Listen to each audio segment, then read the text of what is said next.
Good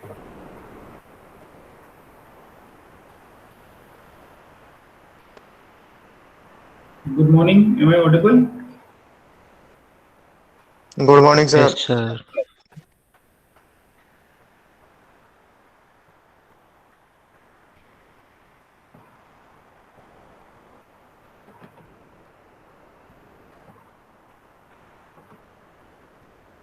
My slides are visible. Yes, sir. Yes, sir.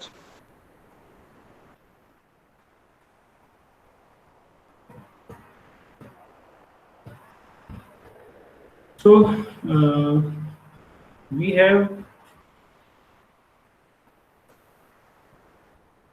I'm just trying to recap the things what we have covered in the last lecture.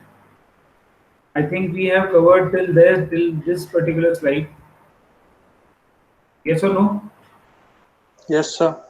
We have covered the example of time complexities of nested loop also. So let me recap the things. Space complexity and time complexity I have covered. In 2 minutes I need to recap. So what is a space complexity? Can anybody tell me? Can anybody tell me the definition of space complexity? Voluntarily, anyone? Anshul, if you are there, you can tell us what is the space complexity in one line. Anshul Raghav.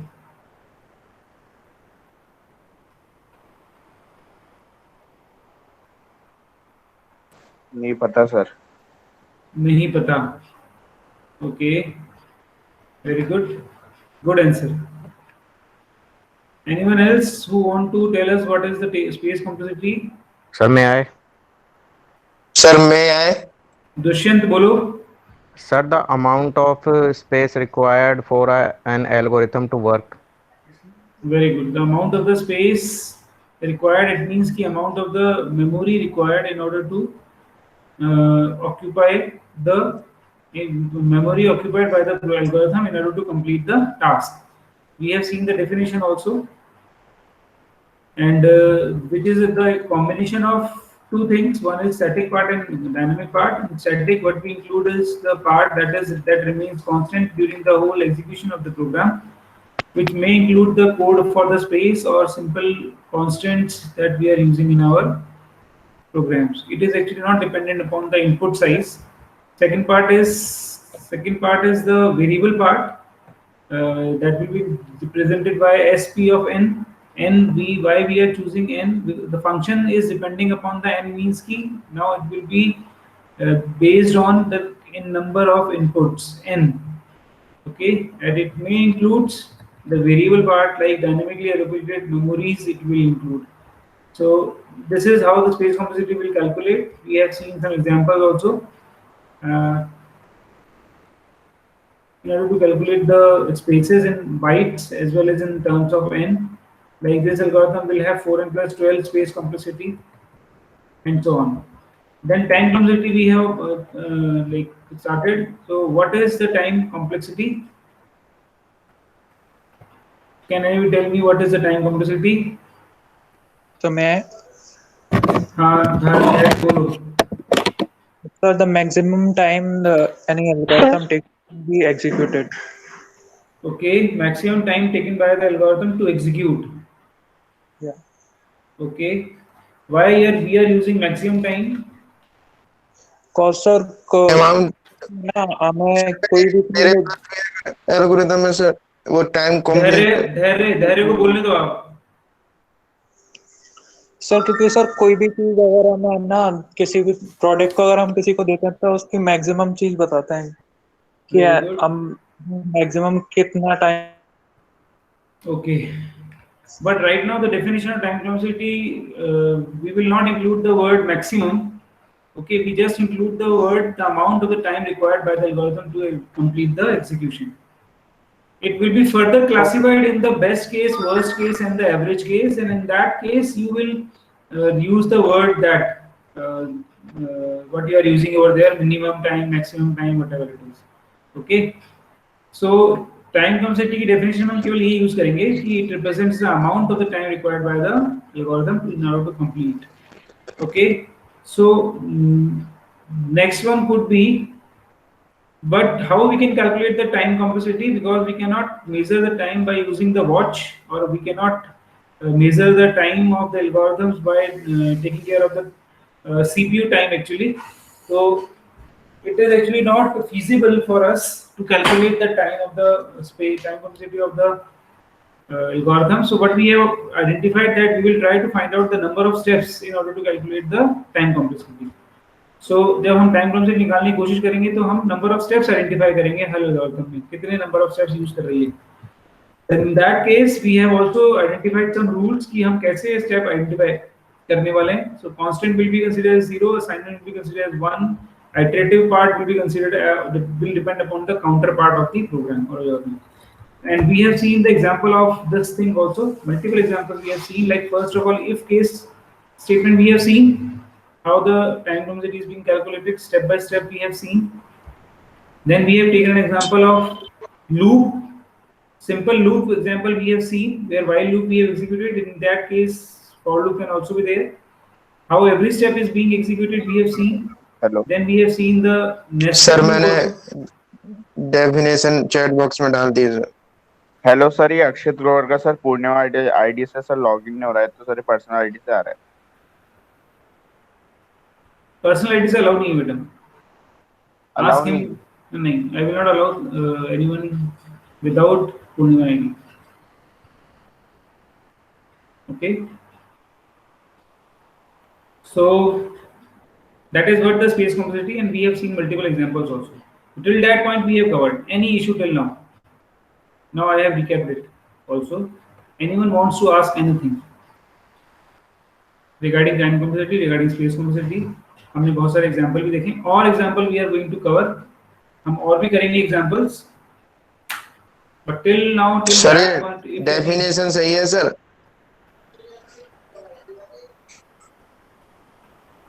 बिल्कुल ठीक है. Okay. Anyone else want to ask anything?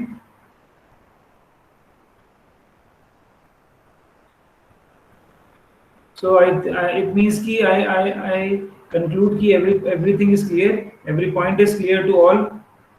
सबको clear है. I will ask some questions in between also. Okay. Now come on to the another thing. हम आगे बढ़ते हैं. I am taking another example now, real life example, in order to explain the next topic actually. Our next topic is asymptotic notations.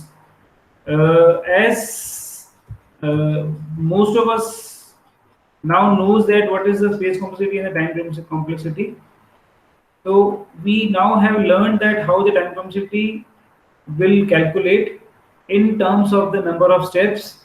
Like in this particular example, Fn will be 2. In this particular example, Fn will be 3n plus 3. In this particular example, Fn will be 3n square plus 4n plus 3. So one is constant, one is linear, one is quadratic.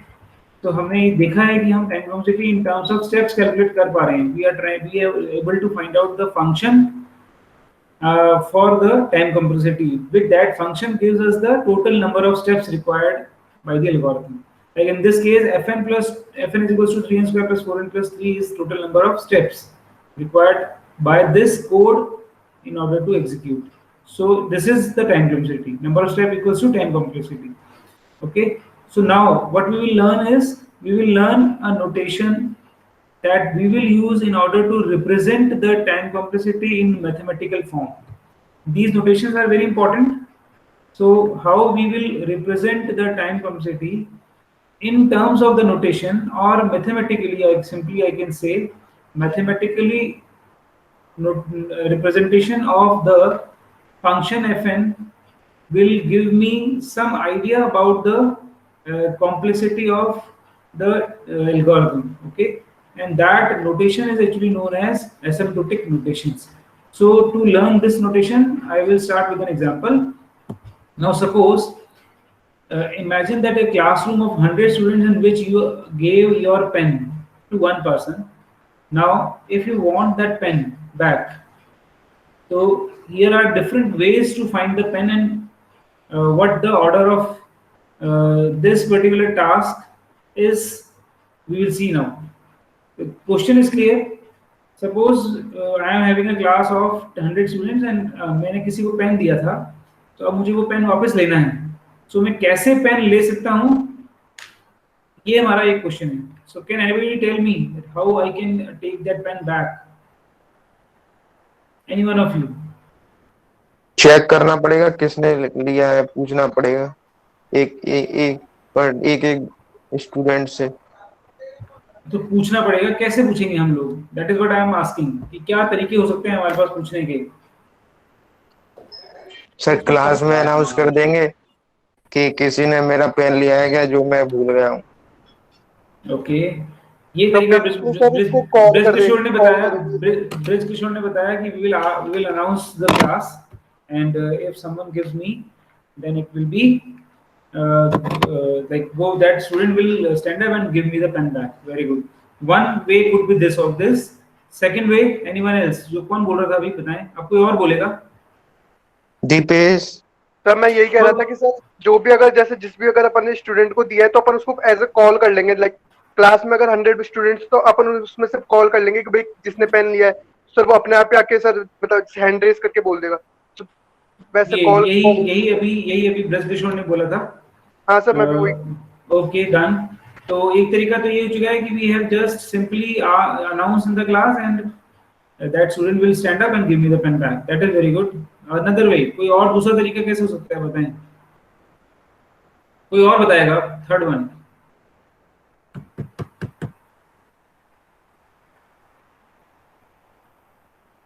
Journal दिमाग लगाइए, फटाफट. करना क्या हो सकता है, क्या possibilities हैं? Do it fast. सर एक को बुलाकर पूछा जाए कि तेरे पास में पेन है या नहीं. Very good. Second way is we will ask one by one, starting from the first student. Then I will ask him. Then second. Then I will ask the second student, third student, fourth student, up to 100 students. I will ask. Very good. दूसरा तरीका ये हो गया. और कोई तरीका? Sir अपन है ना सर एक प्रॉपर एक ग्रुप को सॉर्ट कर लेंगे सर. एक सॉर्ट कर लेंगे और उनमें से ना सर जिसको हमने पेन दिए हैं सर, या जिस बंदे को भी पेन दिया है सर उनसे डायरेक्ट पूछ लेंगे sir.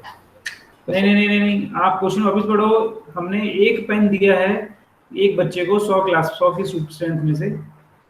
So now what you will do? I have given a pen to single student out of 100 students. Sorting कर लेंगे. कुछ सही है, लेकिन उसको और थोड़ा सोचो एक बार. सर एक पर्टिकुलर रो और कॉलम में भी सर जाके चेक कर सकते हैं कि सर एक रो लिया और उसमें चेक किया, या फिर एक कॉलम लिया वैसे चेक किया, या फिर डायगोनली लेकर वैसे चेक किया. Good. It could be also parameter कि लाइक हम एक रो में जाएं पूछ लें, दो रो में जाएं पूछ लें.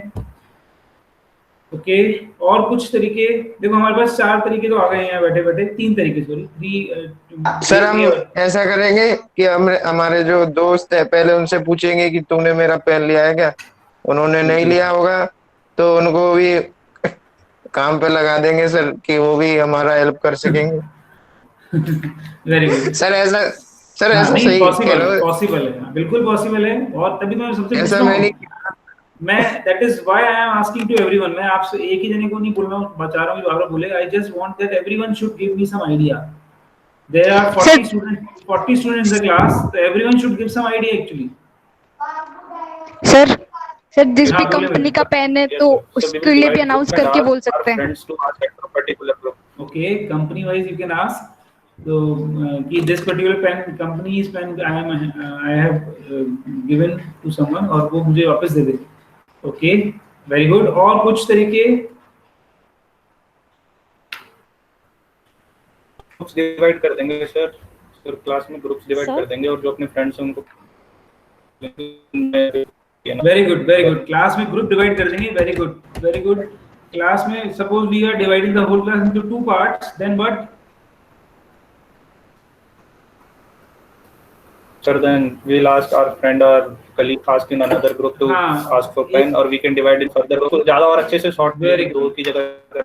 Very good. So we will divide the whole class into the group 2 groups. अब if I will ask in one group, if that group has a pen, जैसे अभी आपने सबसे पहले जो ब्रिज ने बताया था और फर्स्ट स्टूडेंट ने बताया था कि I will announce in the whole class. So in that whole class I will announce, and one student that has a pen will stand up and give me. Okay, That is okay for the strength of 100. Like it's okay. कोई बताना चाहता है मुझे, किसी और के दिमाग में कुछ चल रहा हो तो, otherwise I will now conclude it. If anyone has any other idea, because everyone should have the different ideas. Sir, we could. जिसको पेन दिया उसे नहीं, मुझे नहीं पता बेटा, 100 स्टूडेंट में मैंने ध्यान नहीं, 1 घंटा हो गया है, मैंने पेन दे दिया, क्लास ओवर हो गई है, स्टार्टिंग में क्लास पेन लिया था, मुझे ध्यान नहीं रहा कितने बच्चों किसको पेन दिया था मैंने। Sir, we could ask the person sitting next to us और वो फिर अपने next person से पूछ सकता है, ऐसे करते करते पूरी क्लास में सर्कुलेट हो जाएगा। Very good. This could be another way also. तो like very good. हाँ, बहुत सब लोगों ने अलग-अलग जवाब दिए and all are right. No issue in that. I cannot say कि this particular way is not good. This particular way is not appropriate. So now आप खुद ही ये सोच सकते हो कि there could be multiple ways to do the things, है ना? Like right now हमने सबने यहाँ से बैठे 8-10 तरीके निकाल दिए कि हम उस काम को कर सकते हैं इस तरीके से, है ना?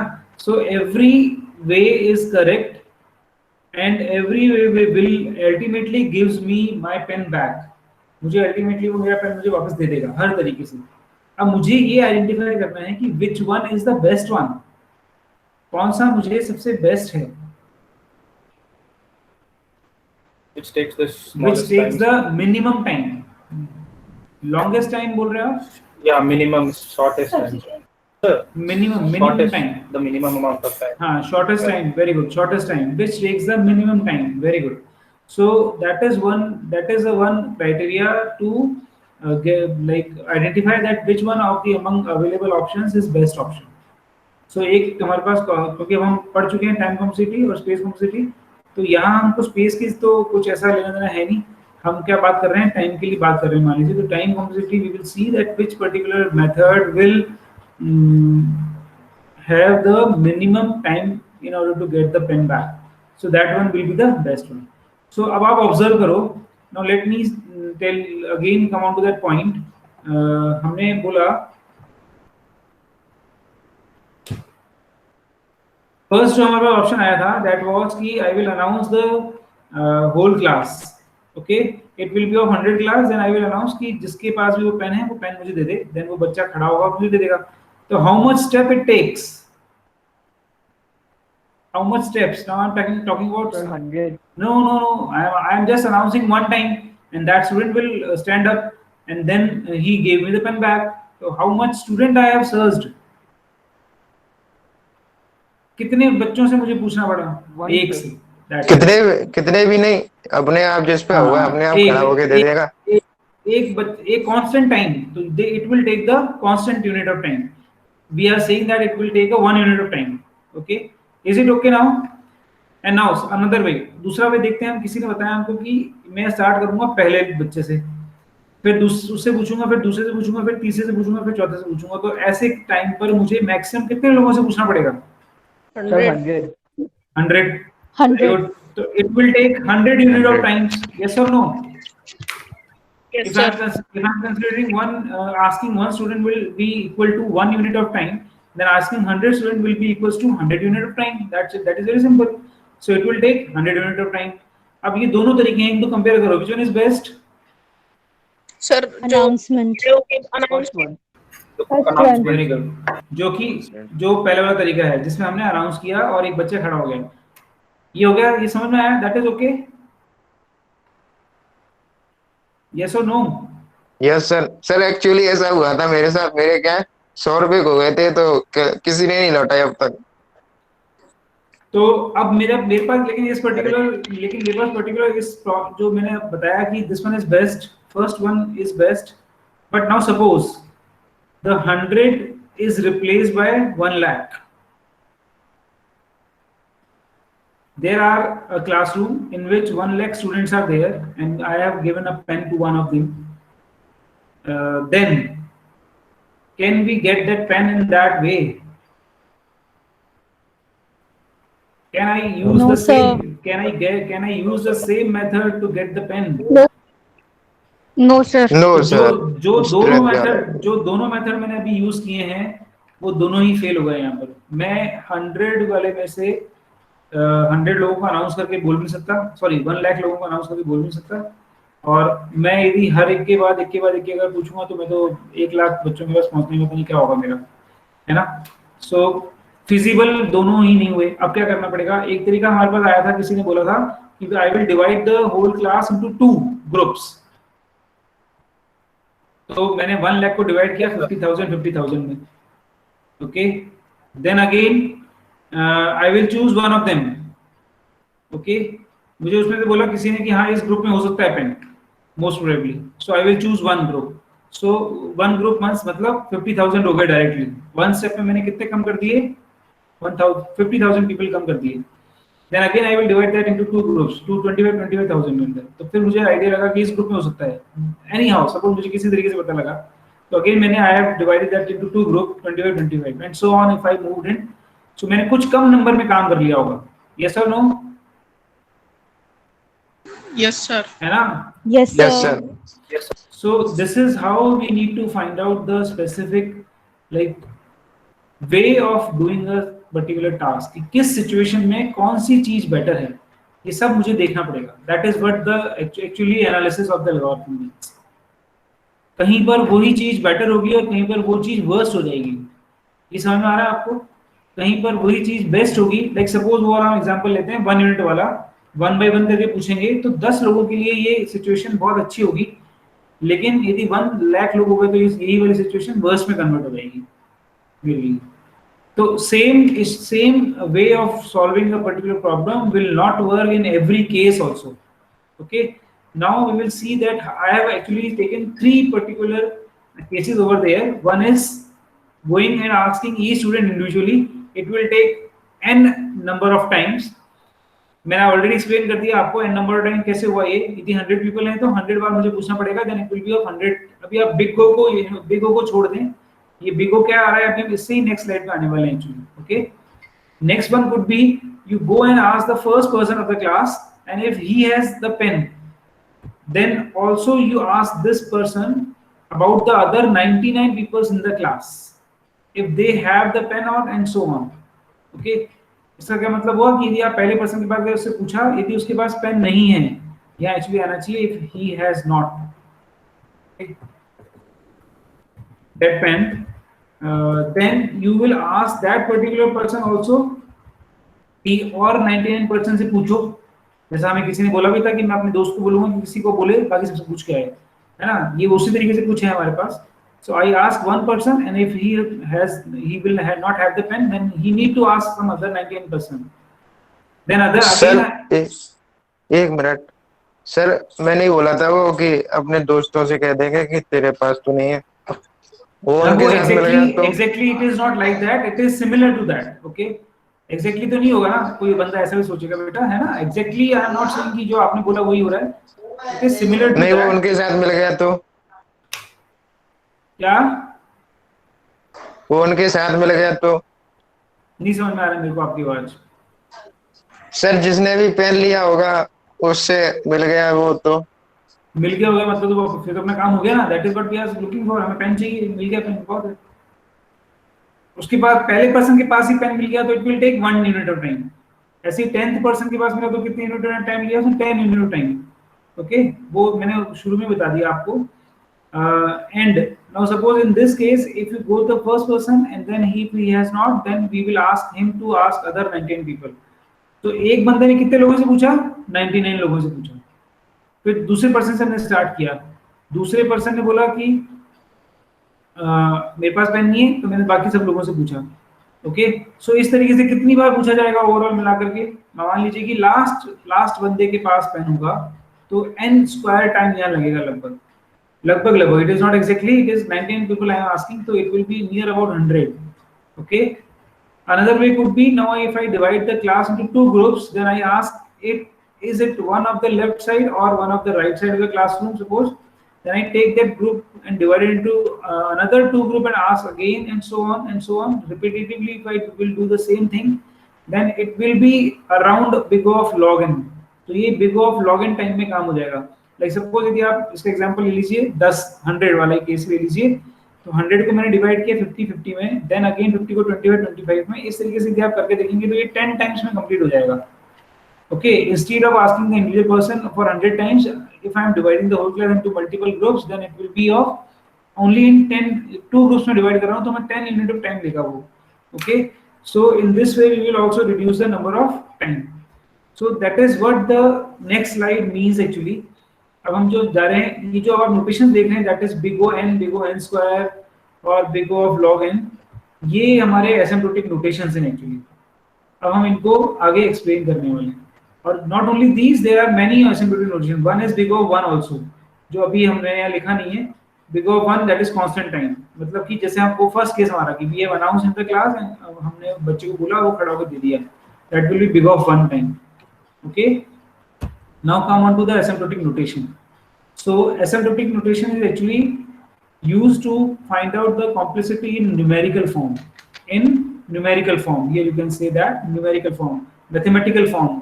Okay, when it comes to analyzing the complexity of an algorithm in terms of time and space, we can never provide the exact number. Please understand that thing, to define the time required and the space required by the algorithm. Instead, we express it using some standard notation, and which is actually asymptotic notation. Asymptote word सुना है किसी ने पहले? Asymptote सुना तो है asymptote। Asymptote को मुझे बता सकता है what is asymptotes? मैथमेटिक्स में सुना है आप लोगों ने, डिफरेंशियल कैलकुलस में पढ़ा है आपने ये asymptotes. Asymptotes is actually a tangent to any curve at infinity. Limits में पढ़ा होगा आपने, limits n tends to infinity. हाँ सर, एसिम्पटोट सुना है, और फर्स्ट सेमेस्टर के वो 2017 के जो कोर्स था ना बीटेक का, उसमें भी इसका चैप्टर था एसिम्पटोट। उससे हम कर्व का साइज देखते थे कि किस तरह का बन रहा है, So कैसा बन रहा है। asymptote is actually a tangent to any curve at infinity. At infinity I am talking about. Infinity पे कभी वो tangent मिलती नहीं है actually. So that is what I have written over there कि we are not able to get the exact amount of the time or exact amount of the space required. That's why we are using the word asymptotic actually, because asymptotic always deals with the limits. Okay, limits से हम deal करेंगे यहाँ पर। Limits में कभी भी exact answer नहीं आते हैं, मतलब हम ये बोलते हैं कि this is approximately to this. Same asymptotes होते थे जो tangents we have studied in the previous classes, वो भी that are the tangents to the curve at infinity. Infinity मतलब कि it will not actually touch the curve, it will meet the curve at the infinity. कहीं infinity में जाके मिलेंगे, वो approximately मिल जाएंगे, ऐसा बोलते हैं। Okay, that's why we have like written over there the asymptotic notations are the notations which gives us the approximation of the time complexity and the space complexity. Approximation. Asymptotic analysis of algorithm refers to defining the mathematical bounding or framing of runtime performance used to describe the complexity in numerical form. It is known as asymptotic because it deals with the behavior of the function at limits. Okay, is it okay now? Should I move? Asymptotic notations are okay. Now come on to the cases. Now if I am talking about the asymptotic notation, then I am saying that it is not possible to find out the exact value of the time and space complexity. So we have tried to find out 3 cases. Okay, using asymptotic analysis we can very well conclude the best case, average case and the worst case scenario of the algorithm. What is the best case? Best case is the minimum time required for the execution. It means the algorithm which will the fastest algorithm among all the available options. Worst case means कि it will take the maximum amount of time in order to execute or in order to complete the task. Okay, maximum means कि वो सबसे slow चल रहा होगा algorithm, run slow among the all available options. Average means कि it will take the average amount of time. It means somewhere lying between minimum and maximum. So average case will be the average of best and worst case, somewhere lying between best and the worst case. So it is the average time required for an execution. It gives the necessary information about the algorithm behavior and random inputs. It is okay? Yes or no? Best case, worst case and average case is clear? मेरा तो clear sir. Yes sir. क्या बोल रहे हो बेटा? Clear sir. और किसी ने कुछ बोला था अभी, क्या बोला था? रिपीट करना है, कुछ करना है, बताएं मुझे. Is it okay? What is asymptotic notation? What is best, average, and worst case? Asymptotic notation, worst case, best case, average case. Is it okay? Then I will move further. We will now see the various different types of asymptotic notations we will use. So basically, we can divide the asymptotic notation in 5 types, and the names are big O notation, जो आपने अभी पहले देखे थे यहाँ पर. मैंने example में लिखे थे ना, big O n square, big O of n log n. तो मैं कह रहा था कि आप भूल जाओ. So that is what the different kinds. So big O notation, which is most used notation in among all these 5 notations. ये notation mostly use होती है. Okay. Then आता है omega notation. Then आता है theta notation. Then small o notation, and then small omega notation. So mainly there are these 3, and these 2 are the sub parts of big O and omega. That's why it is also known as small omega and small o notation. And here they are big O and big omega notation. Okay. So mostly we will use this particular notation, big O notation. So now come on to that big O notation. What is big O notation? First of all, we will try to understand it with the graph. Okay. Now suppose 2 functions we have. One is fn, one is c of gn. Look at that specific graph. There is n, which gives me the number of inputs, okay, on the x-axis, and here is the amount of time, say, required in order to calculate. Okay, there is a point n naught, which is this specific point. Okay, the 2 functions fn and gn are there. We are actually going to compare these 2 functions fn and gn. fn, आप लोगों को याद आ रहा है कि what is fn? कहीं function of N. अब तक आपने पढ़ा है फंक्शन? मेरी स्लाइड्स में मैंने पढ़ाया कहीं आपको फंक्शन? टाइम कॉम्प्लेक्सिटी में sir. Very good. Yes sir. मैंने यहाँ कुछ एग्जांपल्स में टाइम कॉम्प्लेक्सिटी मैंने आज दिखाने का पर्पस मेरा वही था. यहाँ मैंने बताया fn = 2 है. यहाँ मैंने दिखाया है कि fn = 3n + 3 है. यहाँ मैंने दिखाया है कि fn = 3n² + 4n + 3 है. ये क्या थे fn? Can anybody tell me what is fn actually? यहाँ fn का मतलब क्या है? Function of time complexity. उसके अलावा क्या है? और अच्छे से बताऊं मैं क्या? Very good. Underline the word number of steps. Okay, हमने क्या किया, इन सबको जोड़ा और ये हमारे पास ये आया था. तो ये क्या थे एक्चुअली? ये स्टेप थे. ये वाला स्टेप एक यूनिट ऑफ टाइम लेगा, ये वाला 1 यूनिट ऑफ टाइम लेगा, ये n+1 लेगा, ऐसे करके. और हमने इन सबको जोड़ दिया तो टोटल नंबर ऑफ स्टेप्स आ गए हमारे. सो एक्चुअली ये क्या है? Number of steps. fn जो था मेरे पास वो क्या था? नंबर ऑफ स्टेप बोलेंगे हम. Okay, number of step actually is equal to time complexity of the algorithm. So हम इसको बोलेंगे number of steps. Then now come on to that again. So here fn and gn both are the same. Like fn is actually given to us. fn मुझे दिया हुआ होगा, like it will be 3n + 2. मेरे example के according ये 3n + 2 है suppose. मुझे दिया हुआ होगा fn. अब मुझे ये बताइए, ग्राफ पे ध्यान से देखना, और रोल नंबर 25 अवेलेबल है. 25 roll number is there. 35 is there. कोई भी अवेलेबल नहीं है. 22 इज देयर. मैं लिख रहा हूँ रोल नंबर, एब्सेंट मार्क करूंगा लास्ट में. 22, 25, 35. Roll number 19 is there. Am I audible?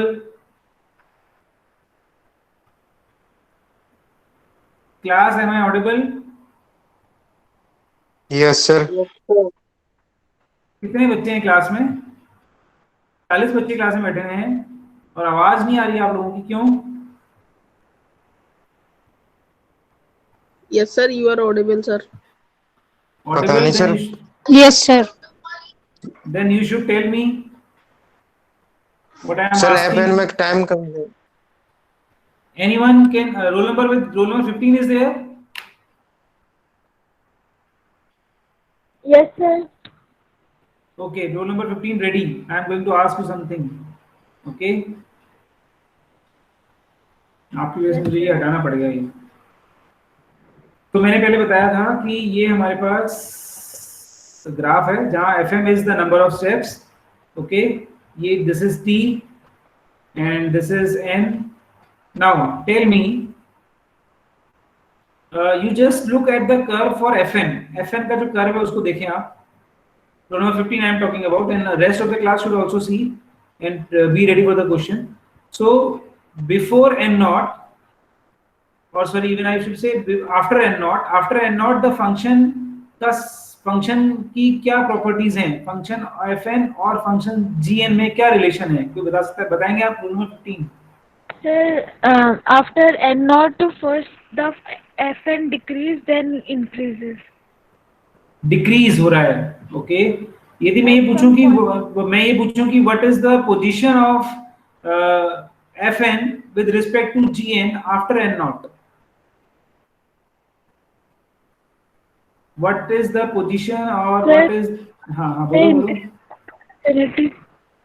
What is the position, or we can say what is the relationship of fn with gn after n naught? Function fn और gn में हम relation establish करना चाह रहे हैं n naught के बाद. तो कोई रिलेशन नहीं है. कोई रिलेशन नहीं है. मैंने एरो ड्रॉ किए बेटा. fn gn से हमेशा नीचे है. Yes sir. ये रिलेशन है एक.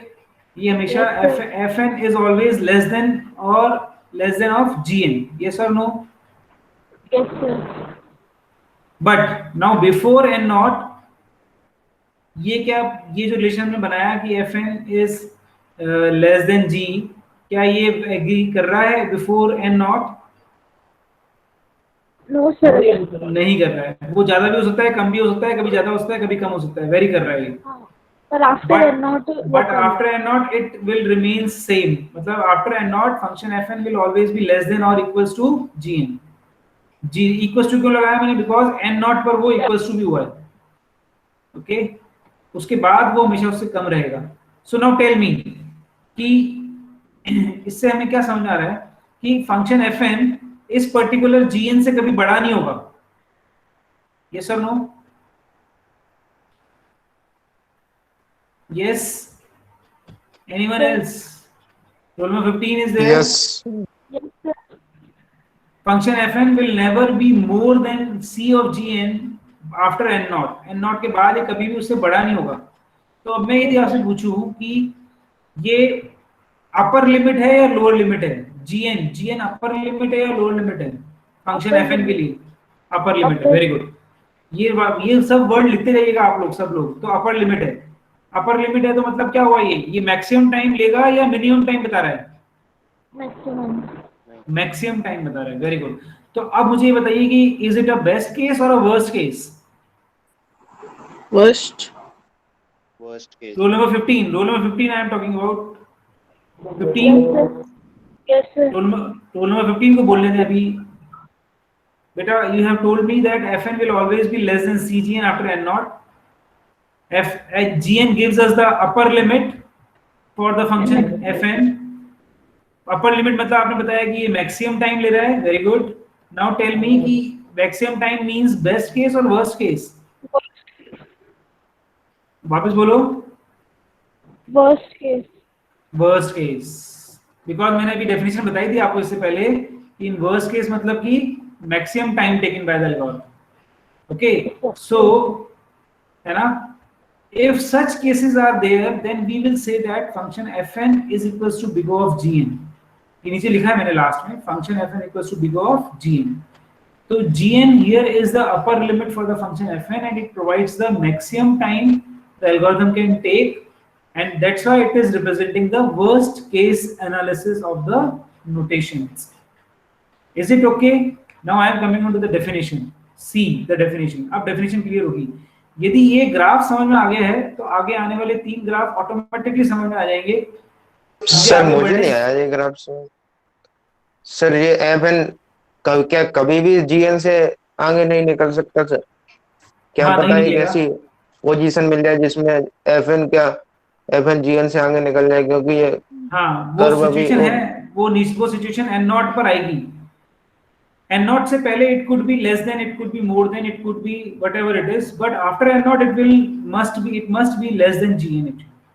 और आप कह रहे हो कि इन फ्यूचर में यदि कोई ऐसा ऑपोजिट पॉइंट आ जाता है, yes it is also possible आ जाता है, तो मेरे लिए n naught फिर ये नहीं होगा, n naught मेरे लिए दूसरा वाला पॉइंट हो जाएगा.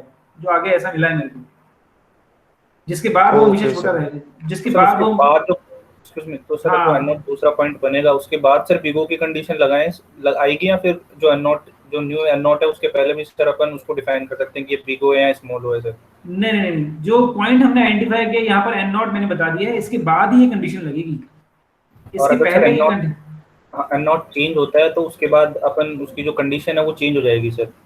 कंडीशन चेंज नहीं होगी बेटा, पॉइंट चेंज हो जाएगा, दैट्स इट। एन नॉट, मान लो कि इस पॉइंट के बाद वापस से आपको लगा कि ये वाला ग्राफ बढ़ गया था ऊपर, ये मान लो ये वाला ग्राफ बढ़ गया, फिर वापस नीचे आ गया, तो मेरे लिए एन नॉट ये बन गया। Yes sir. तो एक्चुअली मैं ये ट्राई करूंगा, I will try to find out this N naught in my examples में, ये एन नॉट निकालने की कोशिश करूंगा। ओके, ये एन नॉट मैं निकालूंगा इस केस में कि ये एन नॉट क्या है, मेरे को मेरे एग्जांपल्स में ये एन नॉट निकालने पड़ेंगे मुझे। ओके, सो उस केस में आप ये देखिएगा, आप जब भी एग्जांपल करेंगे तो आपको एन नॉट में कॉपी करेंगे, अब एग्जांपल्स में आएंगे हम लोग तो हम एन नॉट ही निकालेंगे यहाँ पर, ठीक है। अभी और कोई डाउट है? सो एक एन नॉट एक ऐसा पॉइंट है जिसके बाद ये कंडीशन सेटिस्फाई हो रही है मेरे लिए, F is less than G N always. Hello, हाँ हेलो सर, जैसे ये एन नोड के बाद भी ग्राफ मैक्सिमम मतलब एफ एन वाला बढ़ जाता है, लेकिन एन नोड अगर यही रहे तो उसमें भी कर सकते हैं या फिर एन नोड में चेंज ही हो जाएगा? एन नॉट चेंज हो जाएगा बेटा, according to the notation definition after n not it must be less than और equals to g n, that's it. N not के बाद कोई भी पॉइंट ऐसा नहीं होना चाहिए जिससे के बाद एक कर्व इसके ऊपर चला जाए। यस सर, है ना?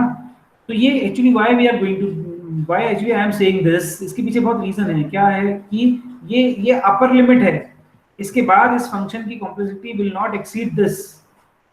Okay, that is why I am telling कि दिस इज अपर लिमिट और the maximum amount of time, भी मैक्सिमम मुझे दिल्ली पहुंचने में 5 घंटे लगेंगे, अब इससे ज्यादा मुझे नहीं लगेंगे, दैट्स इट। यदि मुझे इससे ज्यादा लग गया तो मेरी टाइम कॉम्प्लेक्सिटी चेंज होगी ना पूरे प्रोग्राम की, मैंने कोई और दूसरा पाथ ले लिया या मेरे से कुछ और घटना घट गई जिसके कारण से मैं पहुंच नहीं पाया 5 घंटे में, सो मेरे लिए वो कंडीशन से अलग हो गई सारी। ओके, तो the conditions I am taking based on that I am deciding the upper limit.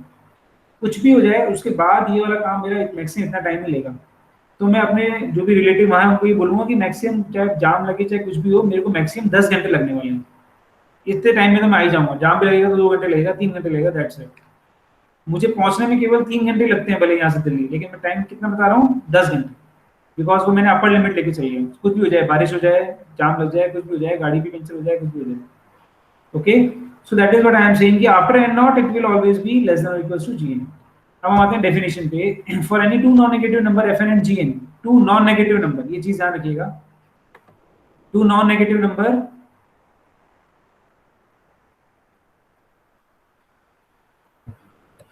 तो F n for any two non negative number functions f N and G N, तो एफ एन और G N two non negative है, पहली बात ये ध्यान रखना हमेशा, because why I am saying that it is not non negative. क्या नंबर ऑफ स्टेप कभी भी नेगेटिव हो सकते हैं? नहीं, no sir, that's why time कभी भी नेगेटिव नहीं होता। वो मैंने बोला कि आपको नंबर ऑफ स्टेप या तो 1 होगा या 0 होगा, 0 मिनिमम होगा। आप कभी ये नहीं बोलोगे कि ये जो एल्गोरिथम है ये -5 स्टेप ले रही है, ऐसा तो हम कभी बोलेंगे सर टाइम कभी भी नेगेटिव नहीं होता सर। दैट्स व्हाई हमने ये बोला कि non negative function F N and ji N, clear है? ये लिखना बहुत जरूरी है। If there exist a positive integer, again positive value, N naught will always be positive, because अब हम यहाँ पर 0 से नीचे की बात ही नहीं करेंगे कभी भी। आप यहाँ in graph you can also see that this is my origin actually, so I am not taking the point which is in negative x direction or negative y direction. I will never take. Okay, we will never talk about the negative value over there, but we can talk about the 0 value. Okay, a positive integer n naught and a positive constant c, everything is positive, positive word 100 use किया मैंने, constant c such that, look at that, function fn is less than or equals to c of gn, जो मैंने अभी बताया था। For all values of n greater than or equals to n naught, it means कि इसके बाद की सारी वैल्यूज के लिए, इसकी पहले की हम बात नहीं कर रहे हैं। Yes or no? And function should also be positive. तो मैंने यहाँ पर एक और चीज लगा दी, it should be greater than or equals to 0. Definition बिल्कुल क्लियर है आपको? आई थिंक रटना नहीं है डेफिनेशन को, आप इस ग्राफ के थ्रू अपने आप बना सकते हो definition. Yes or no? Yes sir. I am repeating. एक बार ये स्टेटमेंट दोबारा समझा दीजिए।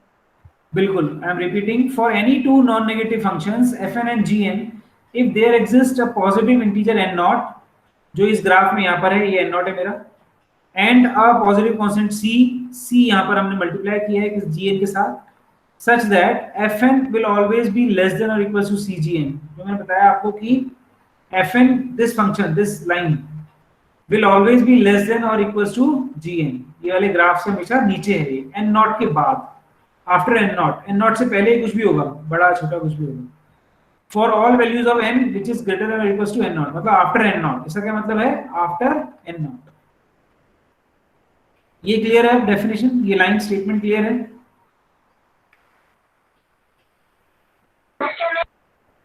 यस और नो? सर एन नोट से पहले वाला केस कंसीडर क्यों नहीं कर रहे? एन नॉट से पहले हम कंसीडर इसलिए नहीं कर रहे क्योंकि इस केस में हम ना तो बेस्ट केस निकाल सकते हैं ना वर्स्ट केस निकाल सकते हैं, क्योंकि ये उस fn से कभी बड़ा हो रहा है, कभी छोटा हो रहा है, कभी बड़ा हो रहा है, कभी छोटा हो रहा है, तो केस नहीं दे पा रहा है, या वर्स्ट केस भी नहीं दे पा रहा है। लेकिन after n naught we can specify that fn हमेशा cgn से छोटा है। मतलब अब यहाँ पर हमने एक अपर लिमिट डिसाइड कर दी है, तो यहाँ मैं अपना वर्स्ट केस आइडेंटिफाई कर पा रहा हूँ। मेरा अल्टीमेट एम क्या है? I need to find out the worst case और best case for the time complexity, but in this area I am not able to find out the worst case. Upper limit नहीं बना पा रहा, मैं lower limit भी नहीं बना पा रहा, कुछ भी नहीं बना पा रहा, क्योंकि किसी एक पॉइंट के लिए ऊपर जाता है, किसी के नीचे आता है, किसी के लिए ऊपर जाता है, किसी के नीचे आता है, ऐसे करके। लेकिन यहाँ पर after n not it always remains lesser than that f cgn, तो यहाँ this gives me the upper limit and I am able to find out the worst case और the maximum time taken by the algorithm. Got it? n naught can be 0. Now the twist is that n naught 0 भी हो सकता है। I can draw this graph also. Let us say this is cgn and this is fn. ये मेरा g है ऊपर वाला और ये मेरा नीचे वाला f है, ये c of g है। तो यहाँ पर n क्या हुआ? n naught क्या हुआ actually? 0। n naught can be 0 equals to 0। तो ऐसा पॉसिबल है कि from the starting it will always remains lesser than that. ठीक है, ये कैसे होगा हम देखेंगे इस केस को। Till now it is okay? Yes. Any doubt if any? Okay sir. तो n not could be 0 but c could not be 0। एक ये वाला पॉइंट भी आप ध्यान रखिए, c कैन नॉट बी 0। क्यों? कोई रीजन हो सकता है? c 0 हो गया तो पूरा फंक्शन gn 0 हो जाएगा। यस, तो उस केस में क्या होगा? यदि c 0 हुआ तो फंक्शन fn कितना हो गया बताइए? फंक्शन fn क्या हुआ? 0। ये रेयरली हम कहेंगे कि c जो होगा वो 0 होगा, तो कभी भी 0 नहीं होगा ये gn, क्योंकि पूरी टर्म 0 नहीं कर सकते हम। तो gn कुछ ना कुछ होना चाहिए, whether it will be a constant or it will be, gn cannot be 0 actually। Okay, तो हम अवॉइड करेंगे कि c को 0 नहीं बनाए, n नॉट को 0 हम बना सकते हैं। It is okay now? Hello. हाँ सर, अगर f1 और gn दोनों कांस्टेंट हो जाए, अगर उनका ग्राफ कांस्टेंट हो, तब क्या वैल्यू है? हाँ बिल्कुल, कांस्टेंट वाला एग्जांपल मैं लेने वाला हूँ अभी आप लोगों के लिए। तो कांस्टेंट होगा तो वही मैंने बताया आपको कि it will always like less than the gn from a 0 point. वो हमेशा 0 पॉइंट से अपने आप हमेशा कम रहेगा, मतलब n0 इक्वल्स टू 0 हो जाएगा उस केस के अंदर। मैं अभी आगे एग्जांपल लूंगा, देखो मैं बताऊंगा अभी आपको। ये मेरा एक कांस्टेंट वाला एग्जांपल आएगा यहाँ। चलो आने दो उसको एग्जांपल को पहले। Okay, I will have example of every kind of. Okay, so now let us see mathematically how I can write the definition. big O of gn is equals to, it gives me the function fn such that there exists a positive constant c and n naught such that fn will always lies between 0 and c of gn for all n is greater than n naught। यहाँ पर मैंने लिखा था theoretically, यहाँ पर मैंने mathematically लिखा है, बस यही चेंज है, बाकी मीनिंग दोनों का सेम है। ओके, नाउ बी लाइक ये जो चीज मैं बता रहा हूँ ये आप डेफिनेटली लिख के रख लो अपनी कॉपी में कि आपके मिड टर्म और आरटीयू में आने वाली है ये चीज। Okay, short note asymptotic notation में हमेशा आएगा। नाउ बिगो नोटेशन के कुछ फैक्ट्स क्या हैं? वो facts, big O notation is a formal way to express the tight upper bound. Sir एक बार सर प्रीवियस स्लाइड दिखा दीजिए सर। हाँ देख लो बेटा, कोई डाउट है पूछ लो बच्चे फटाफट। सर जो चीज हमने ऊपर थियोरेटिकली की है, the same thing we are writing mathematically. Yes, yes, that's Fn it. is equals to big. Yes, you can see that in this way we can write the definition in mathematical form. आप लोगों को दिख रहा होगा, ये curly braces दिख रहे होंगे. In mathematics we can write in this way. ये this such that sign दिख रहा होगा and all. Okay? सर यहाँ पर कंडीशन तो लगा दो, c नेवर इक्वल्स टू 0. वो जरूरत नहीं है हमें लगाने की, मैंने वो थियोरेटिकली बताई है because there may be some cases की वो जीरो भी हो जाए, वो एल्गोरिथम चल ही नहीं रही है तो वो जीरो हो जाएगी एक्चुअली, बट वो रेयरली होगा, वो मैं भी डिस्कस नहीं करना चाह रहा हूँ actually. That's why I have not written कि c can be zero also, because ideally it should not be zero but it may be zero for some case, specific cases. ठीक है, मान लीजिए कि वो पूरा एल्गोरिथम चला ही नहीं तो आपका प्रोग्राम बिल्कुल सही है, सब कुछ सही है, लेकिन इफ केस आपने ऐसा लगा दिया गलती से कि उसके कोई भी स्टेप चले ही नहीं, आपने इफ केस को जस्ट रिवर्स कर दिया. Suppose that is an example of this, you have used the if case and if you have mentioned the condition reverse condition, आपको लगानी थी लेस देन, आपने लगा दी इक्वल्स ग्रेटर देन, तो वो आप कभी भी वो बॉडी पार्ट एग्जीक्यूट होगा ही नहीं, तो उस केस में जीरो स्टेप चला हुआ है. तो उस केस में हम कह सकते हैं कि number of steps could be zero also. वो लॉजिकल एरर के टाइम पे कहीं वो जीरो हो सकता है, लेकिन एक्चुअली में वो जीरो नहीं होना चाहिए था. अभी और कोई क्वेश्चन है यहाँ पर, आपको बताएं. Now I am moving to the next slide, that is big O is the formal way to represent the tight upper bound. Tight upper bound, upper bound तो मैंने बताया था अभी आपको कि Cn is giving us the upper limit, that's why it is upper bound. Yes or no? Is it okay?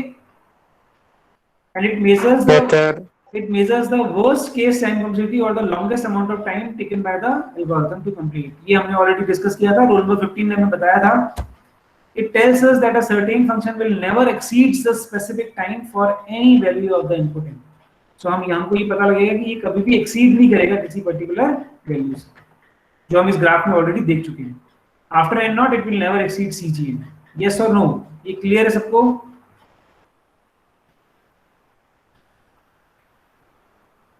Can anybody tell me, is it okay?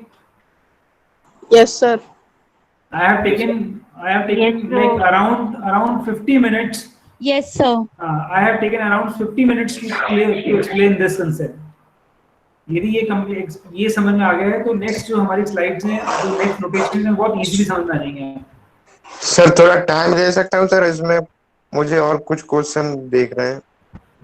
Finally, I can conclude that if Fn is lying between 0 to C of Gn, then I can say that Fn is equals to big O of Gn. ये last line आप पढ़ लें. So in order to find out the big O notation, I need to prove this left hand side. And if I am having this left hand side, then I can say that this is big O of Gn. In this way, we will write over there. Okay.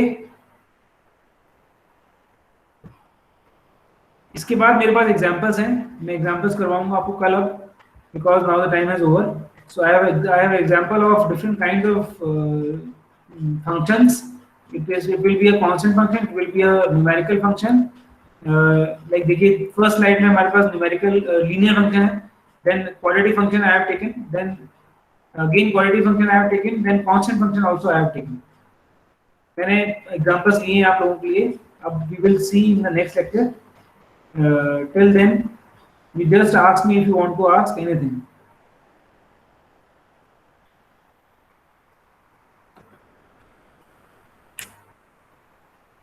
Yes or no?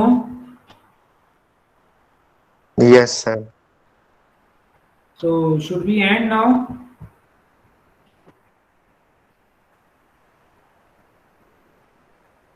Yes, sir. Sir, हाँ बोलो बेटा.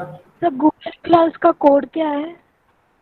Google classroom का code, yes yes yes, मैं अभी WhatsApp पे share कर देता हूँ आप लोगों को. I have uploaded a book that is Shom series of data structures on the Google Classroom. Notification आया होगा आपके पास. ई-बुक. Yes, मैंने ई-बुक अपलोड करी है, and I have also uploaded the zero lectures PPTs for both lab and lecture. Now I am going to upload this PPT also. मैं आज जो PPT दी है वो मैं अपलोड कर रहा हूँ right after this lecture, and I want कि you just go through the examples. इस स्लाइड में जो एग्जांपल्स हैं आगे, I am showing now my slide. You just go through and you just have to like at least one read of these all numericals. आप एक बार ये पढ़ के आए तो आपको और अच्छे से क्लियर होगा, हो सकता है कुछ लोगों को समझ में आ जाएगी। ओके, और जो अब तक पढ़ा है वो सारा एचटीपी में काफी, इसमें सारे एसिम्प्टोटिक नोटेशन से एल्गोरिथम से लेकर के अब तक सारा है, टाइम कंप्लीटली और and all bigger notation sir. So this single PPT contains everything जो हमने अब तक पढ़ी है। यस यस, पूछो बेटा। अजय बोलो, अजय बोलो। आपने बताया था कि मतलब अभी ये लाइन थी ना, 0 less than equal to FN, फिर less than equal to yes less than equal to. हाँ सर, अगर इसका ये अगर उल्टा हो जाए तो मतलब क्या, अगर ग्राफ कुछ ऐसा आ जाए तो वो कैसा बच्चे?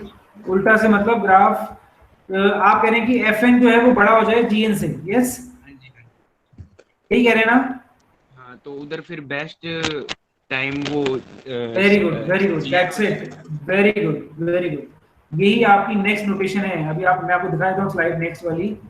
Okay, let me see you the next slide. That is omega notation, जहाँ पर आप देख रहे हो कि FN is always greater than C of GN। देख रहे हो यहाँ पर आप? Yes sir. So this is our best case.